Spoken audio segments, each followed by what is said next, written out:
Sepanjang medio tahun 2023, kami menemukan ada 791 kasus korupsi.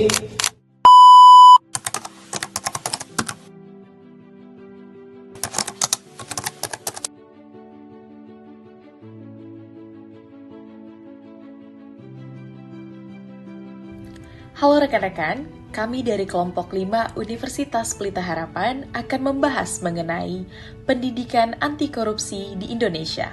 Korupsi bukan hanya persoalan hukum, tetapi juga persoalan moral, karakter, dan tanggung jawab kewarganegaraan.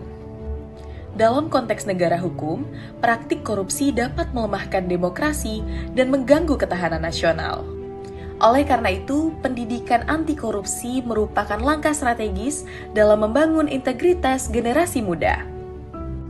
Fenomena korupsi di Indonesia menunjukkan bahwa masalah ini tidak hanya dapat terjadi di tingkat pusat, tetapi juga di daerah dan berbagai sektor.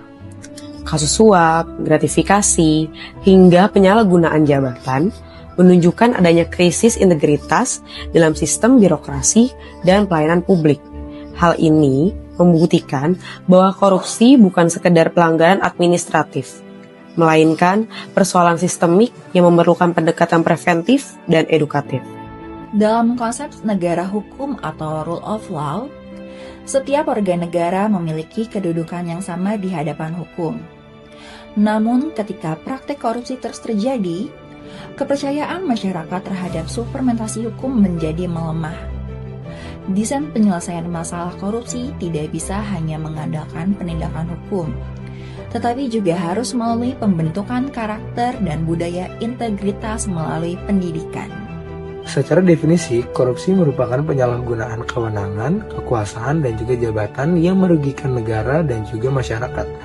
Salah satu bentuknya yaitu mulai dari suap, gratifikasi, manipulasi dana, penggelapan, serta konflik kepentingan. Menurut perspektif kewarganegaraan, korupsi merupakan pelanggaran terhadap kejujuran, tanggung jawab, dan juga keadilan sosial. Dari sisi ekonomi, korupsi menyebabkan kebocoran anggaran dan menghambat pembangunan nasional. Dari sisi ketahanan nasional, korupsi berdampak pada stabilitas ekonomi, meningkatkan kesenjangan sosial, lalu kemudian menurunkan daya saing bangsa. Lalu dari sisi lainnya, korupsi dapat menurunkan kepercayaan masyarakat terhadap pemerintah. Menetapkan Bupati Pemalang bersama 5 pejabat daerah di pemerintahan Kabupaten Pemalang, Jawa Tengah sebagai tersangka suap jual beli jabatan. Sebagai contoh nyata, berdasarkan siaran pers Komisi Pemberantasan Korupsi dan Pemberitaan Antara News, KPK menahan sejumlah pejabat Kabupaten Pemalang dalam kasus dugaan suap beli jabatan.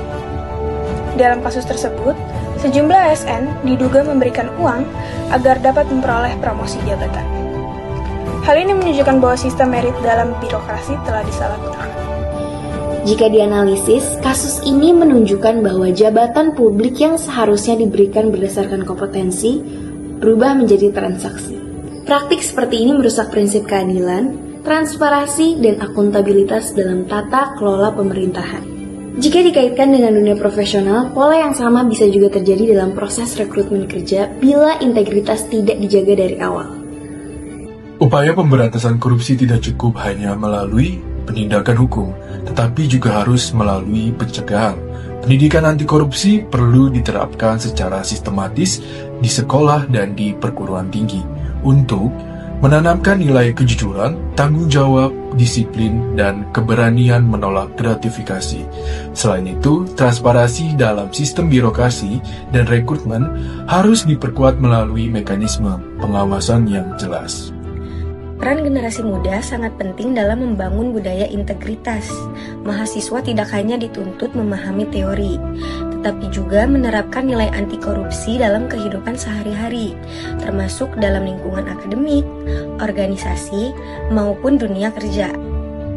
Budaya integritas harus dibangun dari kebiasaan kecil, seperti kejujuran dalam mengerjakan tugas, tidak melakukan plagiarisme, serta berani menolak perlakuan tidak adil. Selain itu, Generasi muda juga dapat berperan sebagai agen perubahan dengan mendorong transparansi, saling mengingatkan, dan menciptakan lingkungan yang tidak mentoleransi kecurangan. Dengan demikian, pendidikan anti korupsi tidak berhenti pada pemahaman konsep, tetapi benar-benar menjadi gaya hidup dan karakter. Korupsi sering sekali tidak dimulai dari tindakan yang besar, tetapi dari pembiaraan terhadap pelanggaran kecil.